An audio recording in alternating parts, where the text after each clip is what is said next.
Hello students, welcome to our channel. So today we are going to start with the part 3 explanation of the chapter that is chemical reactions and equations. ठीक है, तो इसका part 3 हम start करने जा रहे हैं with the topic that is types of chemical reactions. Types of chemical reactions हम पढ़ने वाले हैं कि किस किस तरह के टाइप्स होते हैं केमिकल रिएक्शंस के, किस किस तरीके के केमिकल रिएक्शंस होते हैं. हमने देखा कि कैसे हमारे हम किसी भी केमिकल चेंज को ही केमिकल रिएक्शन बोलते हैं. कि कोई भी अगर हम कह रहे हैं कि केमिकल रिएक्शन हुआ है तो वो हमें कैसे पता चलेगा अगर कोई केमिकल चेंज हुआ है. उसी केमिकल चेंज को जब हम इक्वेशन में लिखते हैं उसे हम केमिकल इक्वेशन बोलते हैं. अब हम पढ़ रहे हैं chemical reactions. We have learned in class 9 that during a chemical reaction atoms of one element do not change into those of another elements, nor do atoms of disappear from the mixture or appear from somewhere else. Actually, chemical reactions involve the breaking and making bonds and between atoms to produce new substances. तो होता क्या है कि जब एक chemical reaction होता है, या आप क्लास 9 में पढ़ चुकी हो कि जब एक केमिकल रिएक्शन होता है तो एटम्स जो हैं वो अपने आप चेंज नहीं हो जाते. ठीक है, ऐसा नहीं होता कि अगर मैंने सोडियम का रिएक्शन करवाया है तो वो मैग्नीशियम में कन्वर्ट हो गया, नहीं, ऐसा कुछ नहीं होता. या फिर मैंने वाटर जो है उसको मैंने H2 गैस और O2 गैस में लिबरेट करवा दिया तो मेरी हाइड्रोजन गैस में ये अपने आप में कन्वर्ट हो गया. अपने आप में कन्वर्ट तो ये हुआ, पर ये वाटर से हाइड्रोजन बना. ऐसा नहीं है कि अपने आप ही हाइड्रोजन पता नहीं कैसे कुछ बन ही गया अजीबोगरीब तरीके से, नहीं, वाटर से ही बना. एक्चुअली केमिकल रिएक्शन में होता क्या है, it involve the chemical reaction में बॉन्ड्स जो हैं वो ब्रेक होते हैं और नए बॉन्ड्स जो हैं वो बनते हैं बिटवीन एटम्स, जिससे नया सब्सटेंस जो है वो प्रोड्यूस होता है. तो सबसे पहला रिएक्शन जो हम कवर करने वाले हैं that is are combination reaction.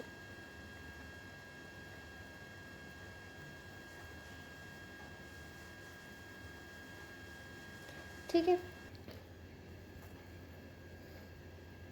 Combination reaction. ठीक है, कॉम्बिनेशन रिएक्शन से हम स्टार्ट करते हैं. Let's take a decent colour. ठीक है, activity 1.4, take a small quantity of calcium oxide और क्विक लाइम.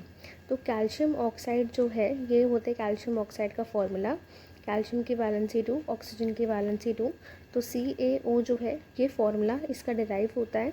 और कैल्शियम ऑक्साइड को हम क्विक लाइम भी बोलते हैं.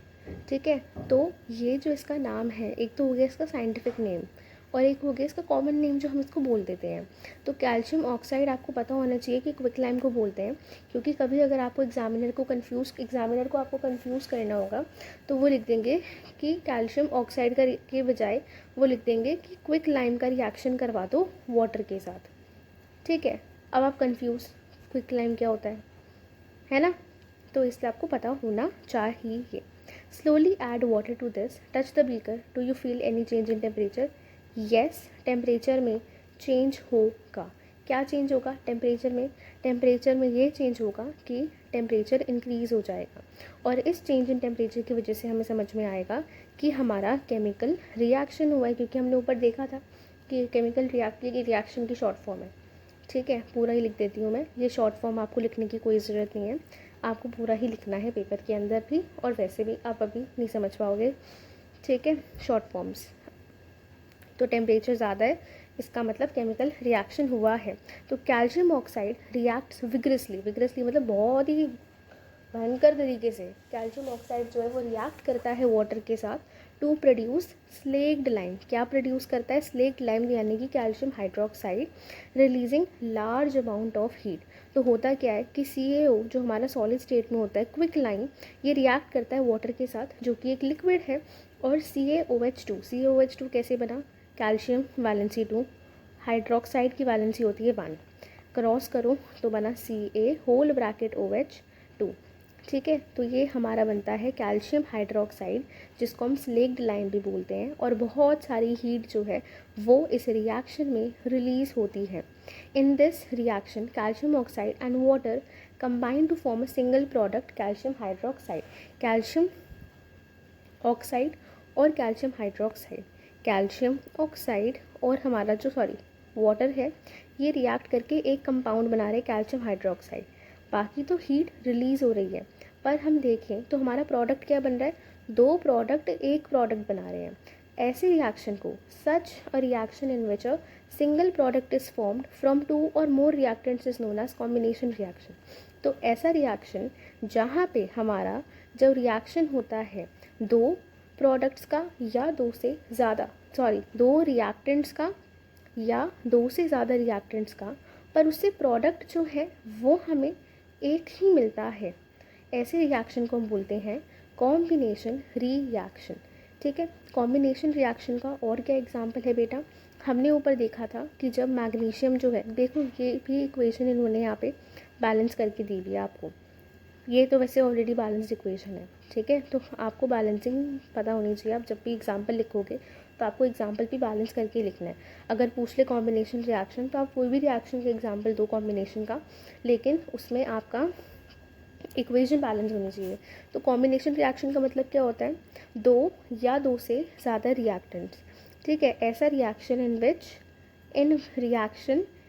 इन which a single product is formed from two और more reactants is known as combination reaction. जैसे कि जो हमारा मैग्नीशियम है उसने रिएक्ट किया ऑक्सीजन के साथ, तो ये दो प्रोडक्ट्स हैं और इन्होंने मैग्नीशियम ऑक्साइड यानी कि एक ही प्रोडक्ट दिया। ऐसे रिएक्शन को हम बोलते हैं कॉम्बिनेशन रिएक्शन। ऐसी हाइड्रोजन गैस है और ऑक्सीजन गैस है, तो उन्होंने रिएक्ट करके क्या बनाया, वाटर बनाया। तो ये भी क्या है, दो रिएक्टेंट्स जो है वो मिलके एक ही प्रोडक्ट बना रहे हैं जो कि है वाटर, तो ये भी क्या है, कॉम्बिनेशन रिएक्शन। तो ये दोनों ही हमारे कॉम्बिनेशन रिएक्शन का एग्जाम्पल हो जाते हैं। कॉम्बिनेशन रिएक्शन में दो रिएक्टेंट से या दो से ज़्यादा रिएक्टेंट से एक ही प्रोडक्ट बनता है, ये हमेशा याद रखना। डू यू नो, आजकल बेटा ये डू यू नोज़ वगैरह जो है ना बहुत इंपॉर्टेंट होते हैं, MCQs वगैरह में यहाँ से चांसेस होते हैं सवाल के आने के। और solution of slaked lime produced by the reaction of ethanol. तो हमने जब ये वाला रिएक्शन किया यानी कि क्विक लाइम को के अंदर के ऊपर का रिएक्शन वाटर के साथ करवाया तो हमें स्लेक्ड लाइम मिला। इस स्लेक्ड लाइम का जो रिएक्शन है is used for white washing. तो जो स्लेक्ड लाइम हमारा बना यानी कि जो कैल्शियम हाइड्रोक्साइड है ये वाइट वॉशिंग के लिए यूज़ होता है। तो अगर आपको केस बेस्ड में दे दें और आपसे क्वेश्चन पूछ ले, कोई आपको कहानी दे दे पेंटिंग से रिलेटेड और वहाँ पे पूछ लिया कि वाइट वॉशिंग के लिए जो है हमारा कौन सा केमिकल यूज़ होता है, तो आपको वहाँ पे लिखना होगा 1 मार्कर में अगर दे दे कि कैल्शियम हाइड्रोक्साइड है जी जो हमारा यूज़ होता है।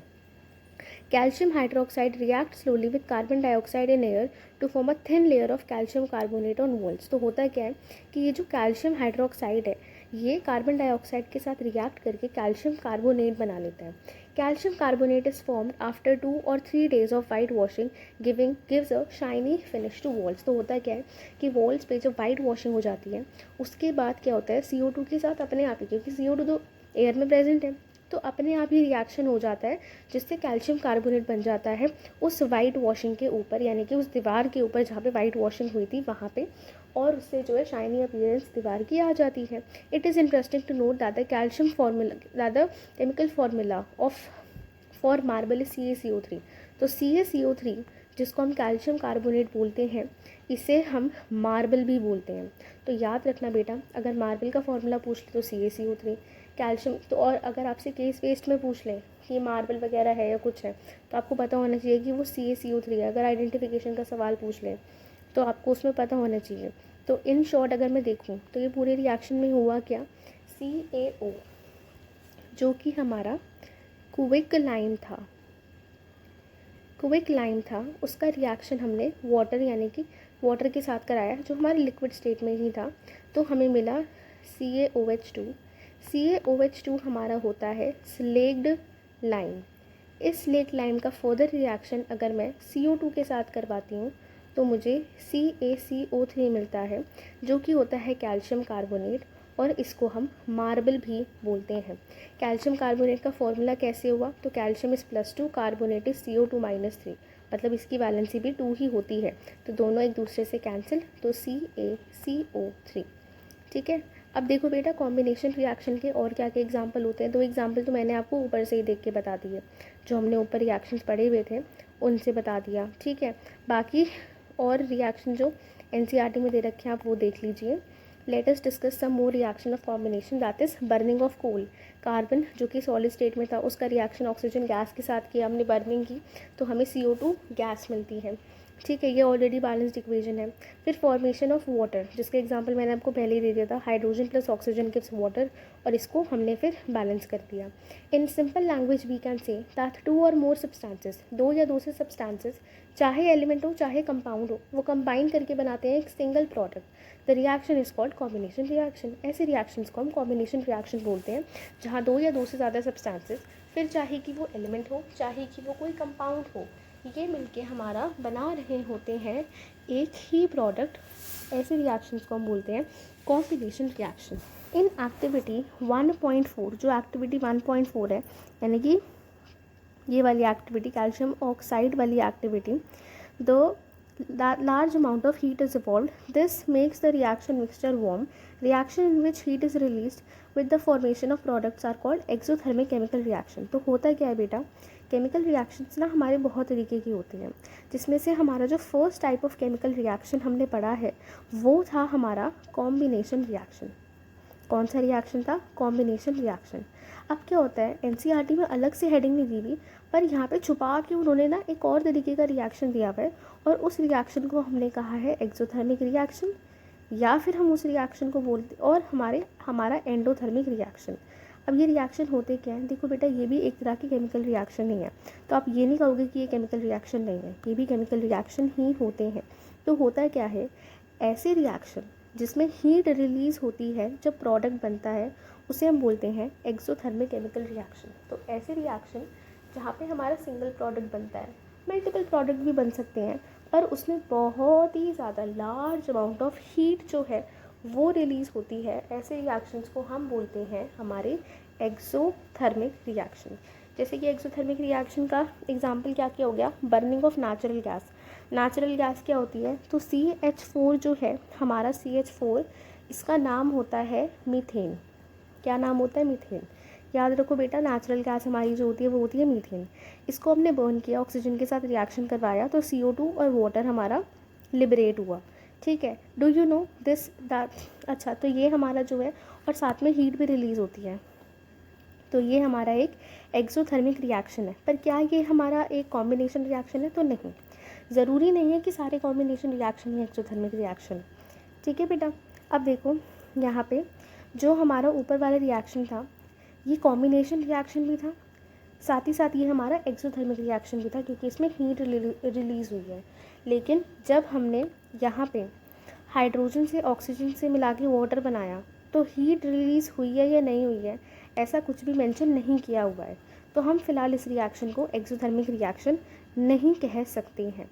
ठीक है, जबकि जो उसके नीचे हमें रिएक्शन दिया हुआ है, कौन सा रिएक्शन दिया हुआ है? मीथेन वाला।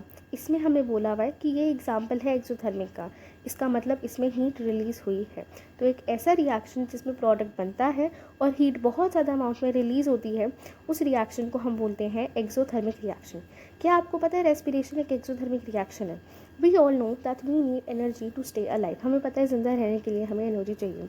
बेटा, पहली बात तो रेस्पिरेशन को आप ब्रीदिंग से कंसिडर मत करना, दोनों के अपने अपने मतलब होते हैं। अगर आपको नहीं पता तो ज़्यादा डिटेल में मत जाओ, ठीक है। फिलहाल आप जब चैप्टर 6 पढ़ोगे ना अपना लाइफ प्रोसेसेस, तो आपको समझ में आ ही जाएगा।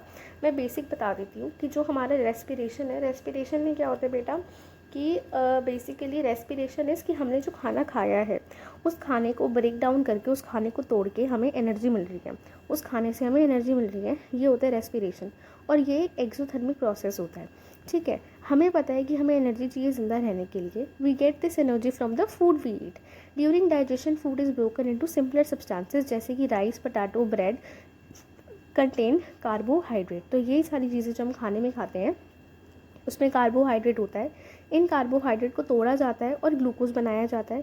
ग्लूकोज जो है वो ऑक्सीजन के साथ कंबाइन करता है और हमारी बॉडी में जो सेल्स प्रेजेंट होते हैं उनके साथ, उनकी ऑक्सीजन के साथ कंबाइन करता है, प्रोवाइड करता है energy. The special name of this reaction is respiration. और इसी रिएक्शन को हम बोलते हैं रेस्पिरेशन, जो आप चैप्टर 6 में पढ़ोगे। यहाँ पे बस थोड़ा सा बताया हुआ है, अगर आपको ये नहीं समझ में आया तो कोई बात नहीं, चैप्टर 6 में आप पढ़ोगे दोबारा से, ठीक है।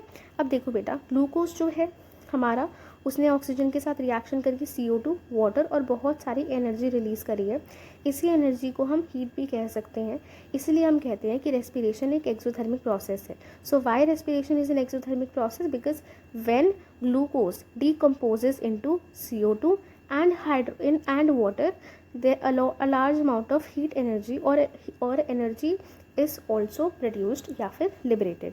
The decomposition of vegetable matter into compost is also a reaction of exothermic reaction. तो जो हम कहते हैं कि vegetable matter है, मतलब कि सब्जियों के जो छिलके विलके रह जाते हैं वो जब कंपोस्ट में कन्वर्ट होते हैं यानी कि फर्टिलाइजर की तरह काम करते हैं, तो ये भी एक तरह का एक्सोथर्मिक रिएक्शन होता है.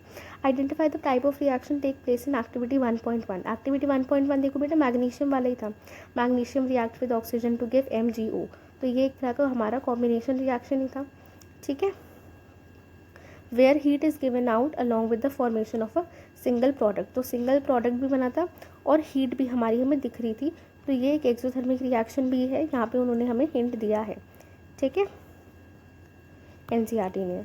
उसके बाद जो हमारा रिएक्शन आता है दैट इज़ डीकॉम्पोजिशन रिएक्शन. तो टाइप्स ऑफ केमिकल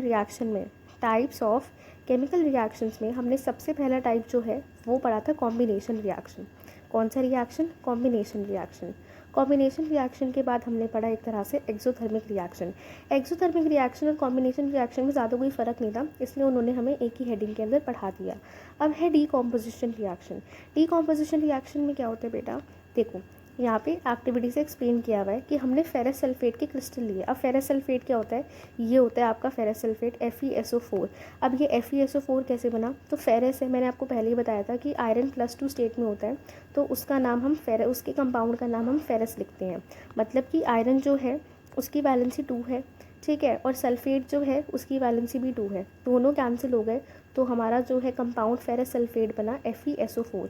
इसका फॉर्मूला बन गया. हमने क्या किया, अब यहाँ पे इन्होंने क्या किया, इसको ड्राई बॉइलिंग ट्यूब में डाला. ठीक है, और इसको हीट कर दिया. हीट करने के बाद कलर चेंज हुआ. इसका मतलब क्या हुआ? केमिकल रिएक्शन हुआ है. ठीक है,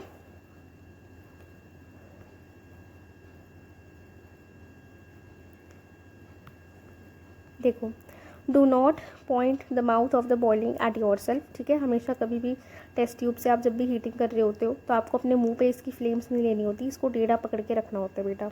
याद रखना, ये लैब में काम आएंगे आपको, इसलिए पहले से उन्होंने बताया हुआ है. Okay, have you noticed the green colour of ferrous sulphate crystal has change. मतलब कि जो फेरस सल्फेट के क्रिस्टल्स हैं उनका कलर ग्रीन था पर अब ग्रीन से बदल गया. You can also smell the characteristic smell of the burning sulphur. Sulphur के जलने की भी आपको अजीब सी स्मेल दिखेगी. जब FeSO4 को हमने हीट किया तो वो फेरिक ऑक्साइड, सल्फर डाइऑक्साइड और सल्फर ट्राइऑक्साइड, ये क्या? Sulphur dioxide. ठीक है, ये गैस है. और सल्फ़र SO3 होता है सल्फ़र ट्राई ऑक्साइड, ये भी गैस है. ठीक है, तो फेरिक ऑक्साइड जो है ये सॉलिड है, सल्फ़र डाइऑक्साइड और सल्फ़र ट्राई ऑक्साइड. ठीक है, तो जब हमने FeSO4 यानी कि फेरस सल्फेट को हीट किया, हीट का सिंबल ना ट्रायंगल भी होता है, तो हीट की जगह हम ट्रायंगल भी लिख सकते हैं, तो इसका मतलब भी हीटिंग ही होता है. तो हमारा Fe2O3 SO2 और SO3 जो है ये लिबरेट हुई. अब देखो इस रिएक्शन में क्या हुआ बेटा, in this reaction you can observe that a single reactant, एक रिएक्टेंट था ferrous sulphate, it breaks down to give simpler products जो थे यानी कि फेरिक ऑक्साइड, सल्फर डाइऑक्साइड और सल्फर ट्राइऑक्साइड में वो टूट गया. This is a decomposition reaction. ऐसे रिएक्शन को हम डीकॉम्पोजिशन रिएक्शन बोलते हैं. फेरस सल्फेट क्रिस्टल्स, जो फेरस सल्फेट के क्रिस्टल्स होते हैं FeSO4.7H2O lose water when heated and the color of sulfate crystal changes. It then decomposes to ferric oxide. तो होता है क्या है कि जो फेरस सल्फेट है ना FeSO4, ये अकेला FeSO4 में एग्जिस्ट नहीं करता. जो एटमॉस्फेयर में मॉइस्चर होता है ये उसके साथ क्या करता है, रिएक्ट कर लेता है और इसके जो क्रिस्टल्स होते हैं उनमें थोड़ा सा वाटर ऐड हो जाता है, तो ये FeSO4.7H2O के फॉर्म में एग्जिस्ट करता है.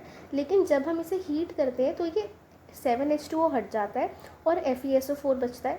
और क्योंकि हम हीट कर ही रहे होते हैं तो ज़्यादा इंटेंस हीटिंग और विग्रस हीटिंग करते हैं, तो ये फेरिक ऑक्साइड, सल्फर डाइऑक्साइड और सल्फर ट्राइऑक्साइड में ब्रेक डाउन हो जाता है. It then decomposes to ferric oxide, sulphur dioxide and sulphur trioxide. Ferric oxide जो है ये सॉलिड है और सल्फर डाइऑक्साइड और ट्राइऑक्साइड जो है ये गैसेस हैं. Decomposition of calcium carbonate. Calcium carbonate को भी जब मैं हीट करती हूँ तो वो कैल्शियम ऑक्साइड कार्बन डाइऑक्साइड में डीकम्पोज हो जाता है. कैल्शियम ऑक्साइड को हम लाइम या फिर क्विक लाइम भी कहते हैं. It has many uses. Calcium oxide के बहुत सारे यूजेस होते हैं. One, in the manufacturing of cement. ठीक है, मैन्युफैक्चरिंग ऑफ सीमेंट में इसका काम होता है. When a decomposition is carried out by heat it is called thermal decomposition. अब होता क्या है बेटा, डीकॉम्पोजिशन रिएक्शन का मतलब ये होता है कि हमारा जो एक कंपाउंड है वो सिंपलर पार्ट्स में ब्रेक डाउन हो रहा है, वो होता है डीकॉम्पोजिशन रिएक्शन. अब क्या होता है, डीकॉम्पोजिशन रिएक्शन के लिए हम चाहे तो हीटिंग करवा दें या फिर हम इलेक्ट्रोलाइसिस करवा देते हैं. इलेक्ट्रोलाइसिस में क्या होता है, इलेक्ट्रिसिटी देते हैं.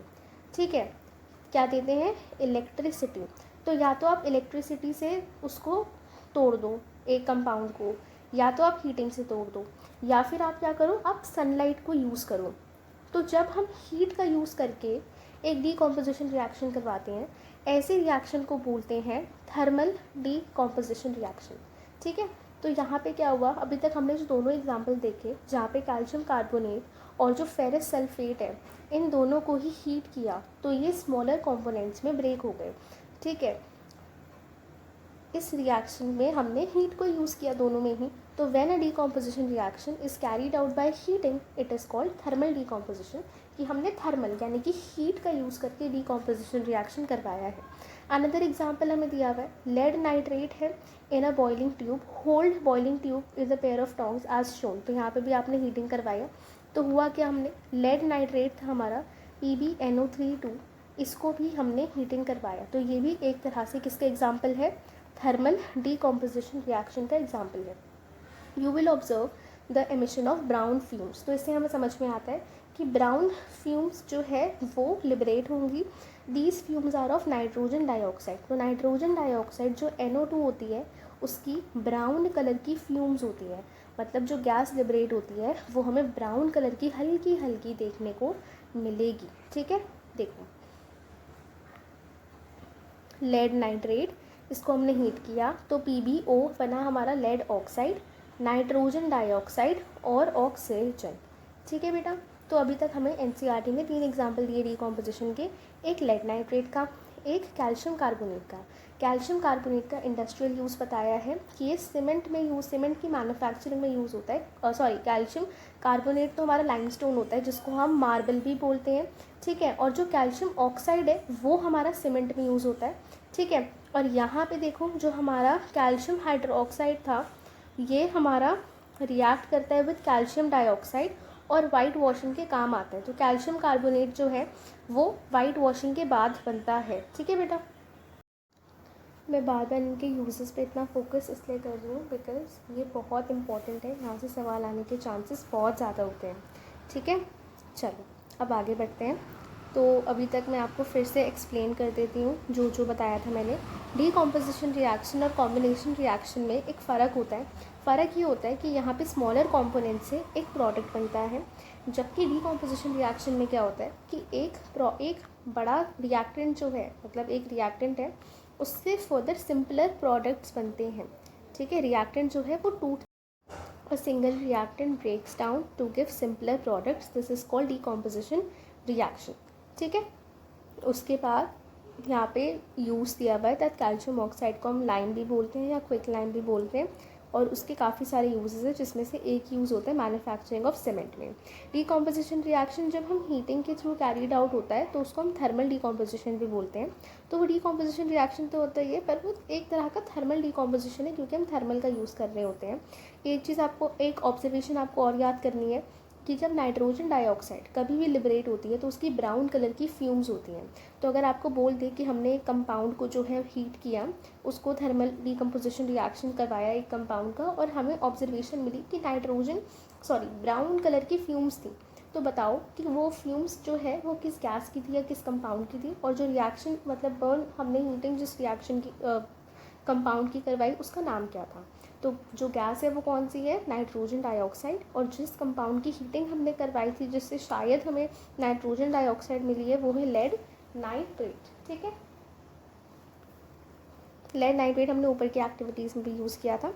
ये 1.7 एक्टिविटी है।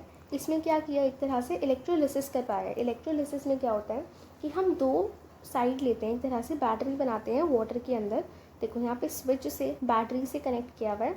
एक टर्मिनल होती है कैथोड, एक टर्मिनल होती है anode. Cathode generally positive charge होता है, एनोड जनरली नेगेटिवली चार्ज होता है।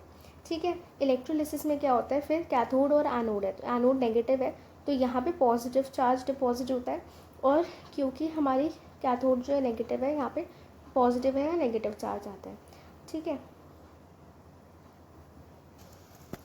एक चेंज है कि नेगेटिवली चार्ज नहीं होगा, यहाँ पे जो कैथोड है वो नेगेटिवली चार्ज होगा, एनोड पॉजिटिवली चार्ज होगा। यहाँ पे आपको इतना नहीं सोचना कि कैसे क्या है, क्योंकि बेटा जो एनोड और कैथोड है ना वो हमारे चेंज हो जाते हैं केमिकल रिएक्शन में, डिपेंडिंग अपॉन कि हम इलेक्ट्रोलिसिस करवा रहे हैं या हम कोई दूसरा रिएक्शन करवाते हैं।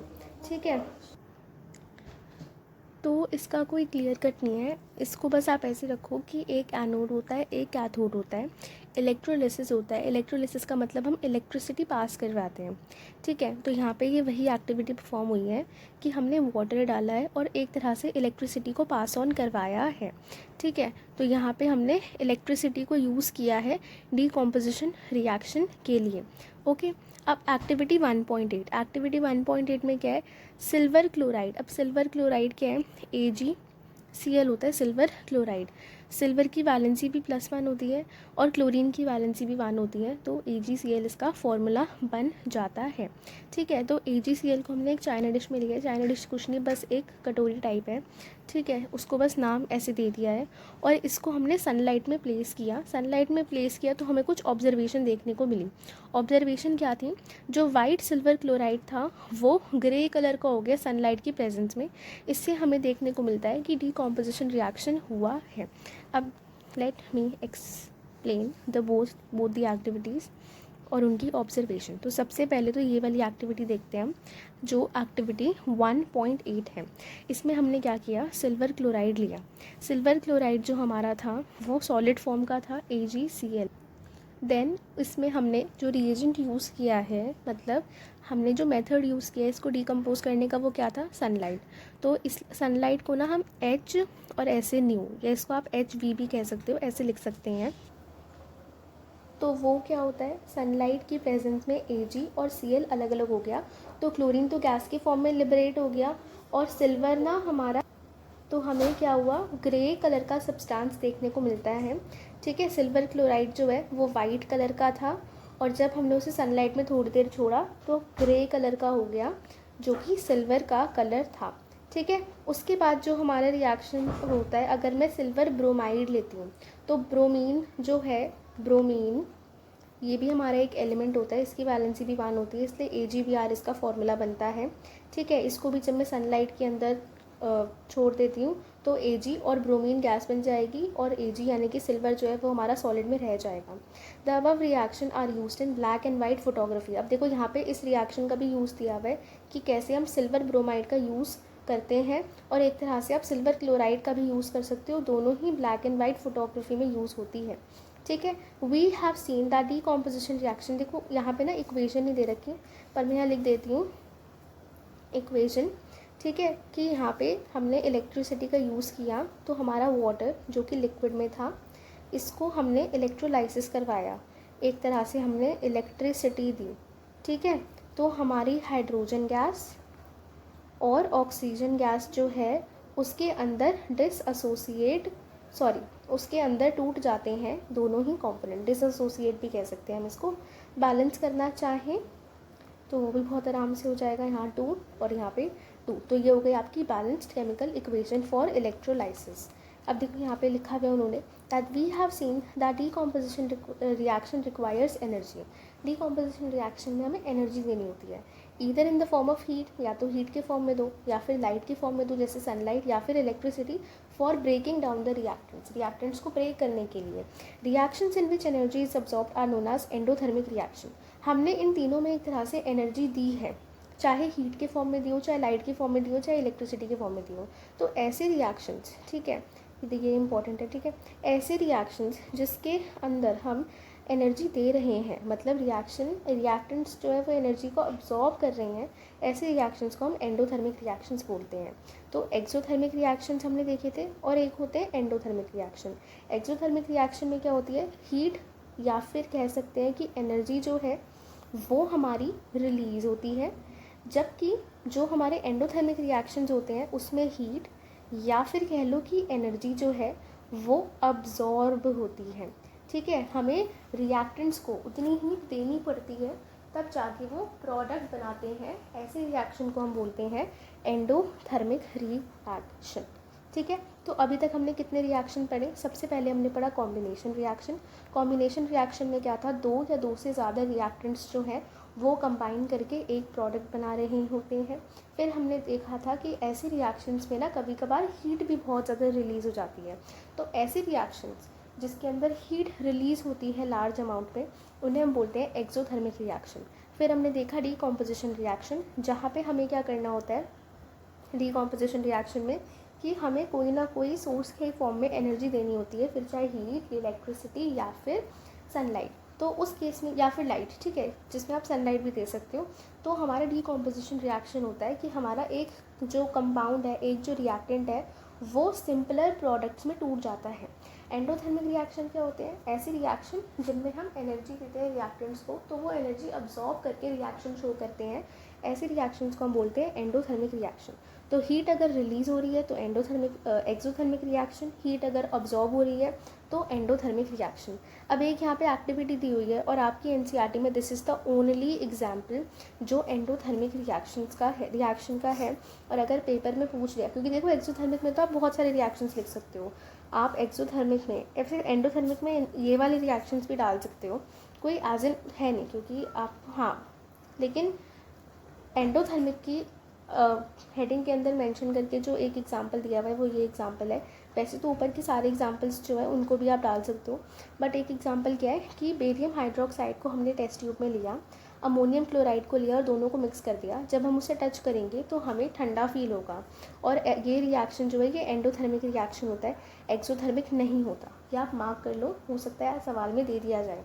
तो बेरियम हाइड्रोक्साइड जो है वो होता है BaOH2, और जब इसका रिएक्शन करवाया अमोनियम क्लोराइड के साथ, मतलब कि NH4Cl के साथ करवाया, तो मेरे ख्याल से अमोनियम हाइड्रोक्साइड और बेरियम क्लोराइड BaCl2,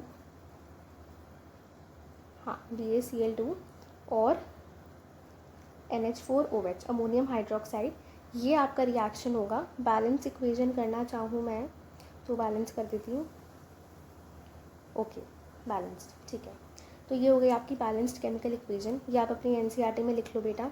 और ये एक एंडोथर्मिक रिएक्शन है, एंडोथर्मिक रिएक्शन है।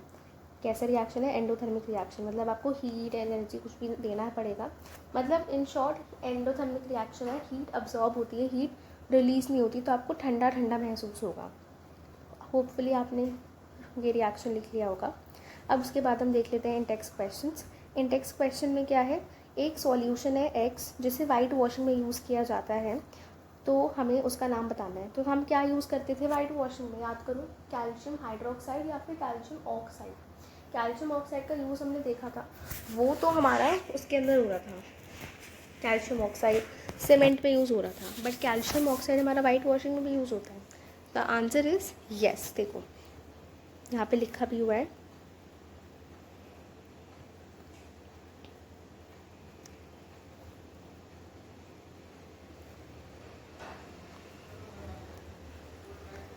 a solution of slaked lime produced in the reaction is used for white washing the walls, ठीक है। तो कैल्शियम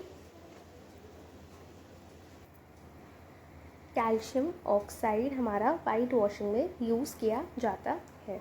सो कंपाउंड X क्या है हमारा, द सब्सटेंस कैल्शियम, देखो मुझे पता है कैल्शियम होता है तो प्रोनाउंसिएशन मत ठीक करना। और इसका फॉर्मूला क्या होता है, CaO। नाउ इसका रिएक्शन लिखना है मुझे वाटर के साथ, तो रिएक्शन वाटर के साथ लिखना है, तो CaO का रिएक्शन वाटर के साथ में करवाते हैं तो हमें क्या मिलता है, CaOH2 और बहुत सारी हीट जो है वो रिलीज़ होती है। ओके, ये हो गया हमारा reaction.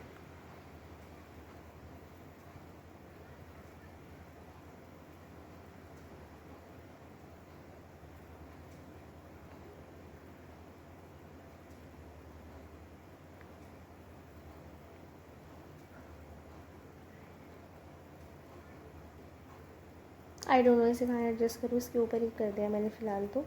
Why is the amount of gas collected in one test tube in activity 1.7 is double the amount of the other collected? Name this gas. Okay, तो होता क्या है बेटा, जो हमारी एक्टिविटी 1.7 है, एक्टिविटी 1.7 क्या है, ये वाली एक्टिविटी है। यहाँ पे क्या हुआ, इलेक्ट्रोलिसिस हुआ, वाटर जो है वो हाइड्रोजन गैस और ऑक्सीजन गैस में टूट गया। अब वो कह रही हैं कि एक गैस जो है उसकी quantity, the amount of gas collected in one test tube, एक टेस्ट ट्यूब में जो गैस की हमें क्वांटिटी कलेक्ट हुई, दूसरी की क्वांटिटी जो है वो उसकी ट्वाइस थी। ठीक है, तो ये हमारी कौन सी गैस हो सकती है, इन्होंने वो पूछा है। तो हमें पता है कि जब वाटर का डिकम्पोजिशन होगा तो हाइड्रोजन और ऑक्सीजन गैस होगी। एक ऑक्सीजन है, यहाँ पे 2 ऑक्सीजन है, तो ऑक्सीजन को ट्वाइस करने के लिए मुझे यहाँ मल्टीप्लाई बाय 2 करना होगा। ठीक है, अब यहाँ पे देखो मैंने मल्टीप्लाई बाय 2 करते उससे मेरे हाइड्रोजन 4 हो गए, तो यहाँ पे 4 हाइड्रोजन करने के लिए मुझे यहाँ 2 करना पड़ेगा, राइट। तो बैलेंसिंग से हमें ये बात समझ में आती है कि हाइड्रोजन जो है वो ट्वाइस, मतलब उसके हमें 4 मोल मिलते हैं। जब हम 2 मोल वाटर का इलेक्ट्रोलिसिस करवाते हैं, इलेक्ट्रिसिटी से पास करवा के डिकम्पोजिशन कराते हैं, तो हमें 1 मोल मिलता है ऑक्सीजन का एक तरह से, और हमें 2 मोल मिलते हैं हाइड्रोजन के। तो उन्होंने बोला है कि कौन सी गैस ऐसी है जो एक टेस्ट ट्यूब में हमने कलेक्ट करी है, दूसरी उसका डबल है, तो hydrogen gas. Hydrogen gas, Y hydrogen gas जो है वो हमारा डबल है द अमाउंट ऑफ गैस जो हमें ऑक्सीजन मिली है। हाइड्रोजन गैस का अमाउंट जो है वो डबल है ऑक्सीजन के अमाउंट में। तो नेम द गैस, तो हाइड्रोजन गैस। और ऐसा क्यों है, ऐसा इसलिए है क्योंकि 2 मोल जो है वो हमारे हाइड्रोजन को जब हमने वैलेंसी से सेटिस्फाई करने की कोशिश करी, तो ये ऐसा क्यों हुआ है, according to because of law of conservation of mass. क्योंकि law of conservation of mass हमें करना था, और law of conservation of mass के अकॉर्डिंग ही हमने यहाँ पे जो है बैलेंसिंग करी हुई है। तो because of the law of conservation of mass hydrogen gas का अमाउंट जो है वो डबल है ऑक्सीजन गैस के कंपेयर में।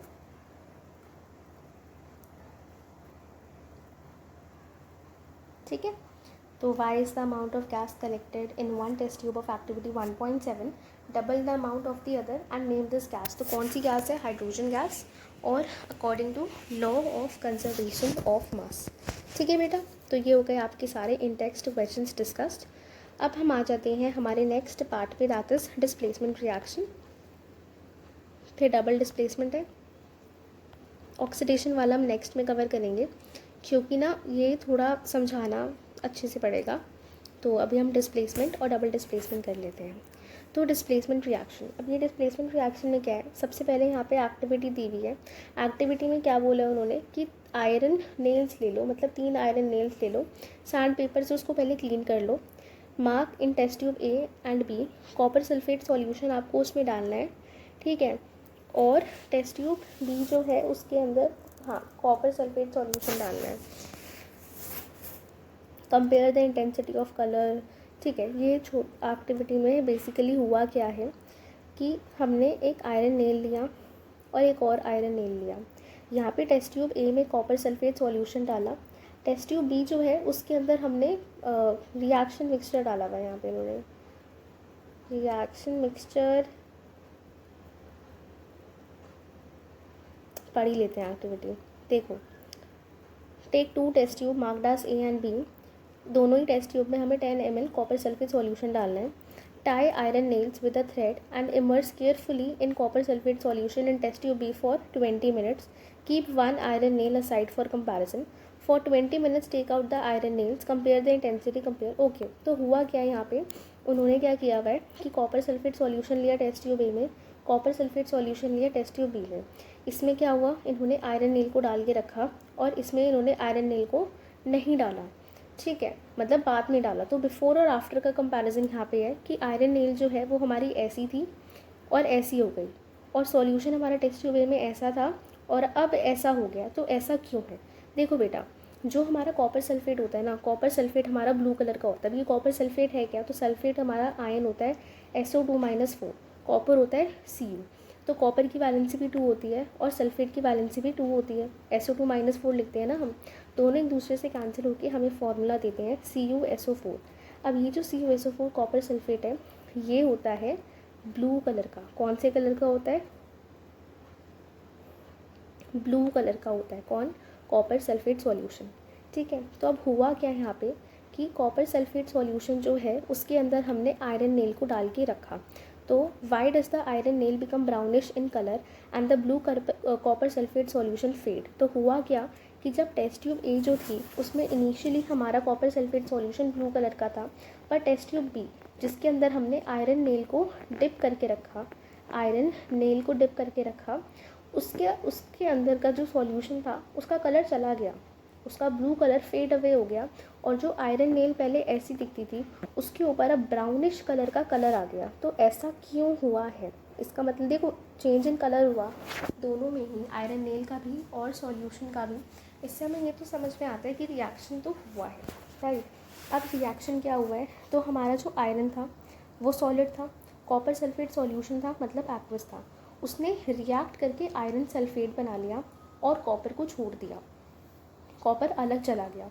तो आयरन जो था सॉलिड, उसका CuSO4 के साथ रिएक्शन हुआ जो कि एक्वस था, तो FeSO4 बन गया और कॉपर बन गया। FeSO4 एक्वस और कॉपर सॉलिड, तो कॉपर सॉलिड हो गया, FeSO4 एक्वस हो गया। अब क्योंकि हमारा कॉपर सल्फेट की जगह अब फेरस सल्फेट है, तो ये जो लिक्विड है जिसका कलर ब्लू नहीं है, ये फेरस सल्फेट सॉल्यूशन बन गया, ठीक है। अब इस रिएक्शन में क्या हुआ? आयरन अकेला था, कॉपर सल्फेट के साथ था। आयरन ने क्या किया? कॉपर को उसकी जगह से हटा के खुद सल्फेट के साथ जुड़ गया। आयरन ने क्या किया? कॉपर को सल्फेट के साथ से हटा दिया और खुद सल्फेट के साथ जुड़ गया, तो फेरस सल्फेट और कॉपर बन गया। ऐसे रिएक्शन को बोलते हैं डिस्प्लेसमेंट रिएक्शन। डिस्प्लेसमेंट का मतलब क्या होता है? हटना। डिस्प्लेसमेंट का मतलब यहाँ पे क्या है? किसी को हटा देना। तो आयरन ने क्या किया? कॉपर को हटा दिया और खुद कॉपर की जगह पर आके बैठ गया। तो ऐसे रिएक्शन को हम बोलते हैं डिस्प्लेसमेंट रिएक्शन। तो यहाँ पे हमने एक कंपाउंड लिया, एक एलिमेंट लिया, एक कंपाउंड लिया, उस कंपाउंड के एक एलिमेंट को इस एलिमेंट ने डिस्प्लेस कर दिया, इस एलिमेंट ने इसको डिस्प्लेस कर दिया क्योंकि ये स्ट्रॉन्ग था उससे ज़्यादा। आयरन जो है वो कॉपर से ज़्यादा स्ट्रॉन्ग था, इसलिए उसने उसको डिस्प्लेस कर दिया। तो why the iron nail becomes brownish in colour and the blue colour of copper sulphate solution fade, the following reaction takes place in the activity. क्यों हुआ? क्योंकि ये रिएक्शन हो गया। In this reaction iron has displaced और removed another element copper from copper sulphate solution. तो iron ने क्या किया? डिस्प्लेस कर दिया, या फिर हम कह सकते हो रिमूव कर दिया दूसरे एलिमेंट को जो कि कॉपर था, कॉपर सल्फेट सॉल्यूशन में से। This reaction is known as displacement reaction, और ऐसे रिएक्शन को हम बोलते हैं डिस्प्लेसमेंट रिएक्शन। अब देखो ऐसे इसका एक और एग्जाम्पल क्या है कि जिंक है। जिंक का रिएक्शन, हम जिंक ने कॉपर सल्फेट के साथ रिएक्ट किया तो जिंक सल्फेट बना लिया, कॉपर अलग हो गया। लेड जो है उसने कॉपर क्लोराइड के साथ रिएक्शन किया तो लेड क्लोराइड बना लिया और कॉपर अलग हो गया। तो ऐसा क्यों हुआ? जिंक और लेड जो है ये मोर रिएक्टिव एलिमेंट्स है देन कॉपर, इसलिए इन्होंने डिस्प्लेस कर दिया कॉपर को। तो अगर क्वेश्चन आ जाए कि why zinc and lead displaces copper from their respective solutions, तो ऐसा क्यों होता है? क्योंकि जिंक और लेड जो है वो कॉपर से ज़्यादा रिएक्टिव होते हैं, इसलिए ऐसा होता है। तो अभी हमने सिर्फ आयरन, जिंक और लेड देखे हैं और ये तीनों ही कॉपर से ज़्यादा रिएक्टिव होते हैं, इसलिए इसको डिस्प्लेस कर देते हैं और खुद जो है उसके खुद सॉल्यूशन बना लेते हैं, ठीक है। तो आयरन हैज़ डिस्प्लेस्ड और रिमूव्ड अनदर एलिमेंट, और ऐसे रिएक्शन को हम बोलते हैं डिस्प्लेसमेंट रिएक्शन। फिर है डबल डिस्प्लेसमेंट रिएक्शन। अब देखो डिस्प्लेसमेंट में क्या होता है? एक कंपाउंड जो है वो दूसरे कंपाउंड के सॉल्यूशन में से उसको डिस्प्लेस करके खुद का सॉल्यूशन बना लेता है। डबल डिस्प्लेसमेंट में क्या होता है? दो सॉल्यूशंस होते हैं और वो उसके कंपाउंड्स जो है ये सब एक दूसरे को आपस में डिस्प्लेस कर देते हैं। अब ये क्या है समझते हैं। हमने सोडियम सल्फेट लिया, बेरियम क्लोराइड लिया और दोनों को मिक्स कर दिया। तो ये होता है सोडियम सल्फेट का फॉर्मूला, ये होता है बेरियम क्लोराइड का फॉर्मूला। तो you will observe white substance, दोनों को हमने मिक्स किया तो हमें वाइट सब्सटेंस देखने को मिला विच इज़ इनसॉल्यूबल इन वाटर।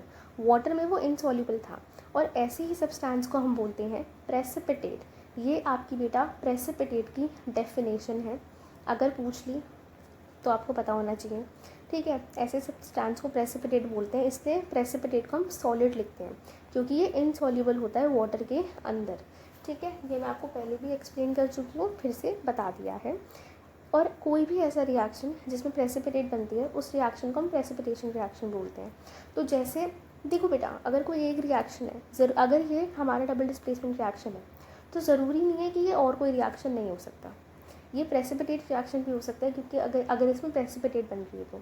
जैसे ऊपर के हमारे रिएक्शन में कॉम्बिनेशन रिएक्शन जो थे, ऐसे कॉम्बिनेशन रिएक्शन जिसमें हीट रिलीज हो रही है उनको हमने एक्सोथर्मिक बोला था। तो वो सेम रिएक्शन हमारा कॉम्बिनेशन रिएक्शन भी था और एक्सोथर्मिक रिएक्शन भी था। सिमिलरली सेम डीकॉम्पोजिशन में हमने देखा, सेम रिएक्शन हमारा डीकॉम्पोजिशन भी था, सेम रिएक्शन हमारा एंडोथर्मिक भी था।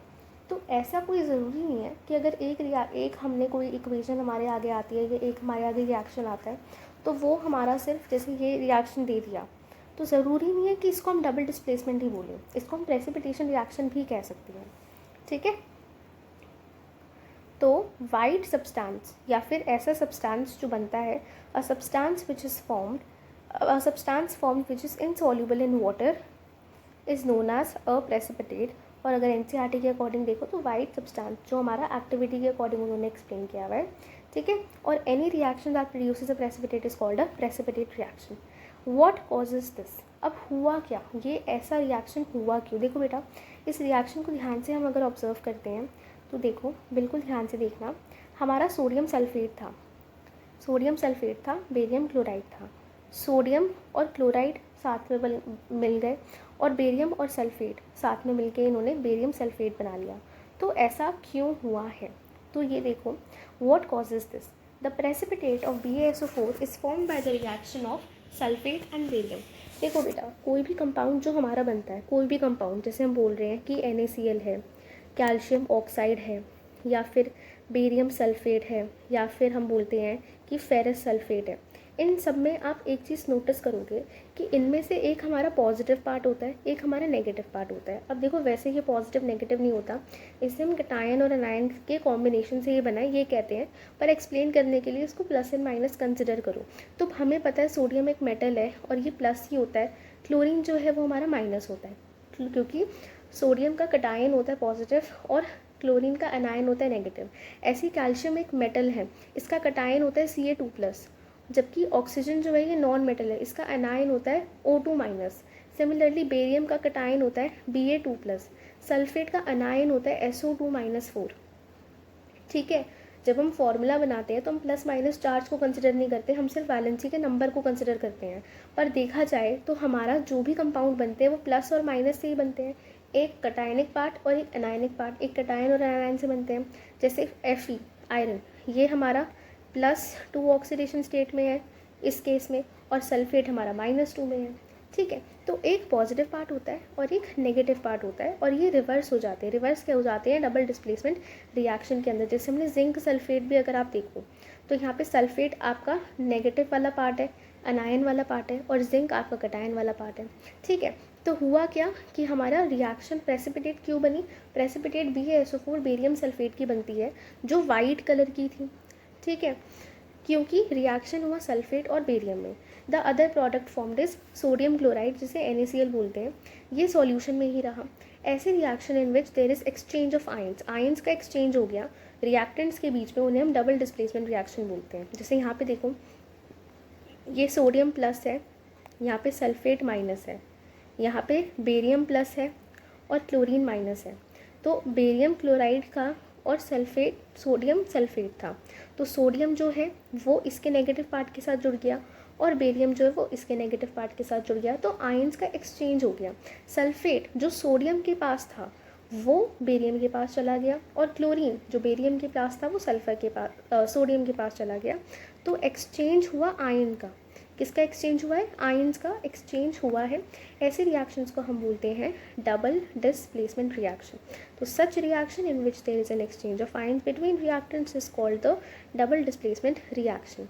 जब हमने देखो बेटा रिकॉल दी एक्टिविटी 1.2 जहाँ पे लेड नाइट्रेट और पोटाशियम आयोडाइड को हमने मिक्स किया था, तो लेड नाइट्रेट PbNO3 और पोटाशियम आयोडाइड को हमने मिक्स किया था, तो आपको पीपीटी देखने को मिली थी। Can you name the compound precipitated? Yes, ये मैंने आपको रिएक्शन पहले भी लिखवाया था कि PbI2 बनता है और KNO3 बनता है। ये भी हमारा डबल डिस्प्लेसमेंट का एग्जाम्पल है। कैसे? लेड हमारा पॉजिटिव पार्ट है, ये Pb+2 है। नाइट्रेट हमारा नेगेटिव पार्ट है, NO-3 है। सिमिलरली यहाँ पे K जो है ये पॉजिटिव पार्ट था, K+ था, और I माइनस था। तो क्या हुआ? लेड के साथ ये माइनस वाला चला गया और पोटाशियम जो है वो नाइट्रेट के साथ चला गया, तो पोटाशियम नाइट्रेट और लेड आयोडाइड हमारा बन जाता है। तो कौन सा कलर का हमारा कौन सा कंपाउंड है हमारा, कौन से कलर की पीपीटी बनती है हमारी का पीपीटी बनती है, मैंने बकायदा येलो कलर से लिख के भी बताया था, येलो कलर की पीपीटी बनती है। और किस लेड आयोडाइड जो है ये हमारा कंपाउंड बनता है, येलो कलर की इसकी पीपीटी होती है। Right a balance chemical equation, लिख दी पहले ही। वो is this reaction a double displacement reaction? तो यस। देखो बेटा मैं दोबारा से बैलेंसिंग कर देती हूँ, मैंने शायद पहले बैलेंस करके नहीं लिखा था। PbNO3 plus Ki gives KNO3 plus PbI2। तो आयोडीन बैलेंस करने के लिए यहाँ 2 लगाएंगे, फिर पोटाशियम बैलेंस करने के लिए यहाँ 2 लगाएंगे, हो गई बैलेंस केमिकल इक्वेशन। लेड एक नाइट्रेट के 2 एटम्स, नाइट्रेट के 2 एटम्स। ठीक है, चलो उसके बाद है हमारा ऑक्सीडेशन एंड रिडक्शन। थोड़ा सा ही रह गया, चलो इसको कर ही लेते हैं। तो ऑक्सीडेशन और रिडक्शन जो है हमारा, अगर हम देखें तो ऑक्सीडेशन और रिडक्शन का मतलब क्या होता है? वैसे ना तुम बहुत सारे रिएक्शंस ऑलरेडी पढ़ चुके हो, जैसे आज कॉम्बिनेशन रिएक्शन भी पढ़ लिया, एक्सोथर्मल भी पढ़ लिया, रिकॉम्पोजिशन हो गया, एंडोथर्मिक रिएक्शन है, फिर उसके बाद displacement reaction, precipitate reaction, double decomposition reaction. तो ऑक्सीडेशन रिडक्शन फिर हम नेक्स्ट पार्ट में ही कवर करते हैं, बहुत ज़्यादा लोड हो जाएगा समझने के लिए। अभी आप सारी इक्वेशंस अपनी अच्छे से ध्यान से देखो, ठीक है। थोड़ा टाइम हो सकता है लगे आपको ये चैप्टर करने में, बट आई प्रॉमिस एक बार ये चैप्टर हो गया ना तो आपकी ऑलमोस्ट पूरी क्लास 10th की केमिस्ट्री सॉर्टेड है, ठीक है। क्योंकि आपको बैलेंसिंग आ जाएगी, इक्वेशंस लिखनी आ जाएगी, तो थोड़ा आगे के लिए काम आसान हो जाएगा। प्लस अगर आप 11th में परस्यू करते हो तो उसमें तो आपको बहुत सारे रिएक्शंस लिखने ही लिखने हैं, तो आपको थोड़ी हेल्प मिल रही होगी, ठीक है। ऐसा नहीं होगा कि आप बिल्कुल लॉस्ट होगे। तो और उसके बाद ये हम कोरोजन और इंटेक्स क्वेश्चंस फिर नेक्स्ट पार्ट में डिस्कस करेंगे, और अगर हमें नेक्स्ट पार्ट में टाइम मिला तो हम एक्टिव एक्सरसाइजेस के क्वेश्चंस भी उसी में डिस्कस कर लेंगे। अगर हम with this we have completed this topic and this part of the chapter. If you have any doubts you can ask me in the comment section, ठीक है। Thank you so much and bye.